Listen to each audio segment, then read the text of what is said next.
This is what Singapore looked like 60 years ago when it broke away from the Federation of Malaysia for independent sovereignty in 1965.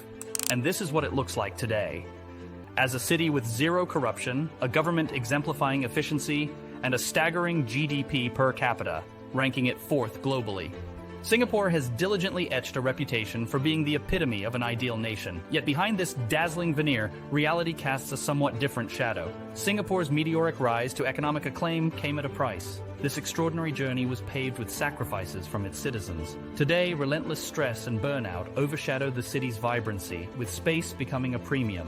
For the first time, a housing crisis grips this glittering city-state. Alongside an aging population and record-low birth rates, unrest brews beneath, stirred by a ceaseless inflow of expatriates. So how did we arrive at this crossroad?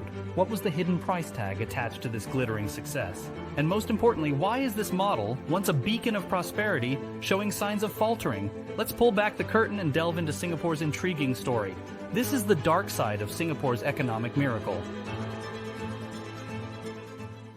When the proud banner of independence was hoisted over the small nation of Singapore, many a skeptic dismissed its prospects.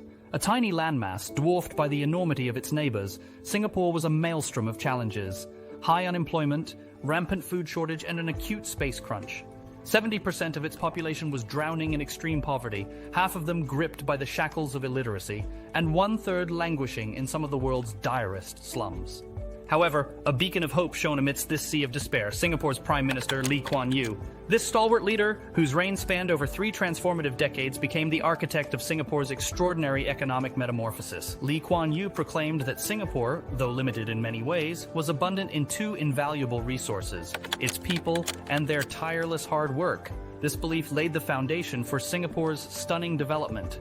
With neither financial affluence nor a skilled workforce at its disposal, Singapore resolved to entice a deluge of foreign investments, transforming itself into an irresistible hub for global companies venturing into Asia. Its strategic geographical location, a testament to its historic significance as a naval hub, coupled with the promise of a stable, efficient government and enticing policies such as tax exemptions and a no-union policy, proved irresistible. The West, increasingly drawn to Singapore as their regional headquarters, poured in investments, human capital, and expert knowledge.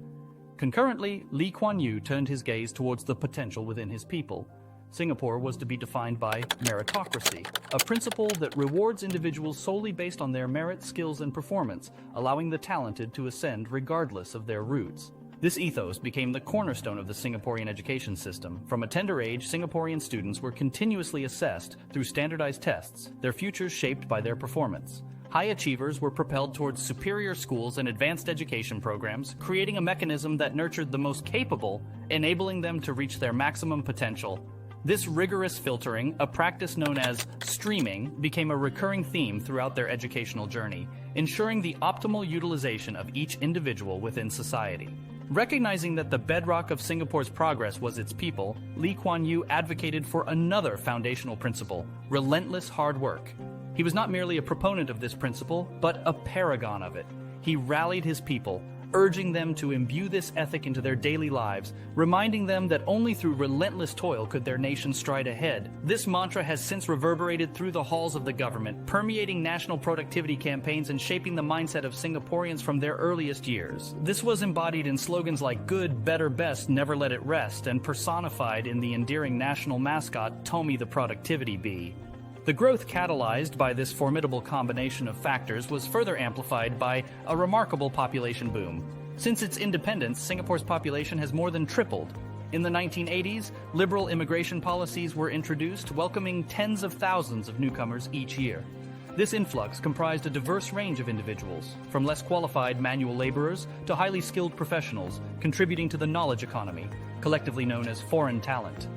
To further accelerate population growth, the government initiated numerous campaigns encouraging Singaporeans to have as many children as they could afford, including the well-known "Have 3 or More If You Can Afford It" campaign, and even a catchy song encouraging procreation, sponsored by Mentos, that became a national day anthem.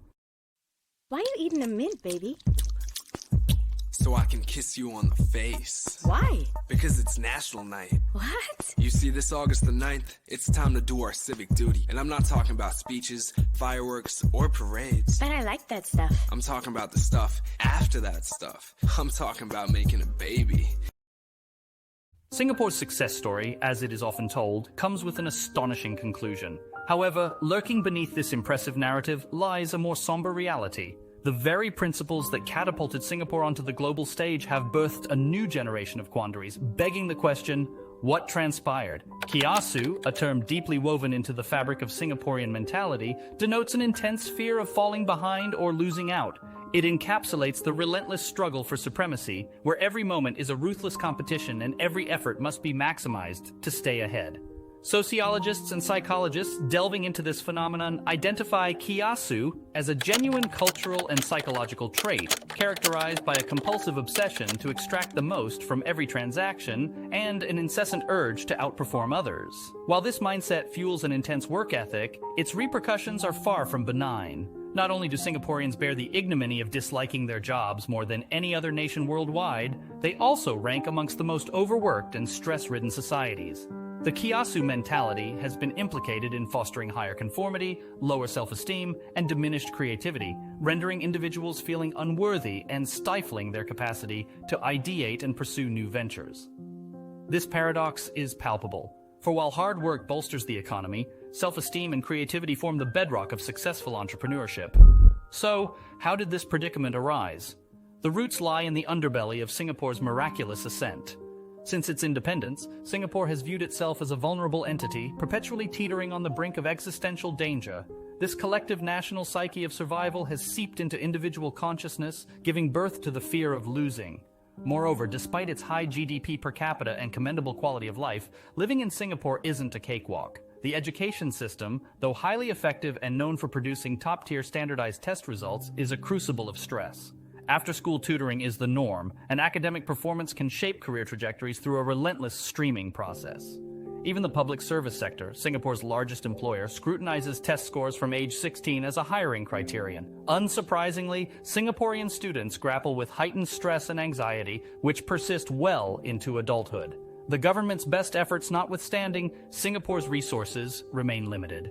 The high salaries might seem appealing, but the cost of living, particularly housing, is formidable. With limited land and an expanding population, space is at a premium. Private housing, once a symbol of Singapore's successful problem-solving, is now a distant dream for most. To bridge this gap, the government has been building and offering public housing for 99-year leases at affordable rates. Yet, an insatiable demand and long waiting lists for new flats have resulted in these public apartments being sold at inflated prices in an unregulated secondary market. Consequently, Singapore now faces an escalating housing crisis, which is a significant stressor for an increasing percentage of its population. This financial strain, coupled with the relentless competitive ethos, has precipitated Singapore's fertility rate to plummet, currently standing as the world's lowest. The soaring cost of living has dissuaded people from having children, imperiling Singapore's growth strategy that has historically relied on constant population growth. In the absence of high immigration rates, Singapore's most crucial resource, its people, would be on a precipitous decline. Yet the flood of immigrants, particularly the more qualified ones, has ignited a brewing resentment amongst locals, who feel usurped in the job market. Concurrently, the country grapples with an aging population, making immigration essential to prevent Singapore from becoming a nation of senior citizens.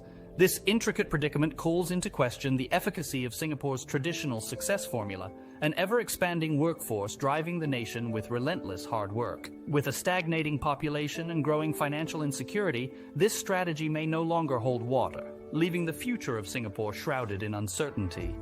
The country now finds itself at the crossroads, its destiny hinging on navigating these formidable challenges.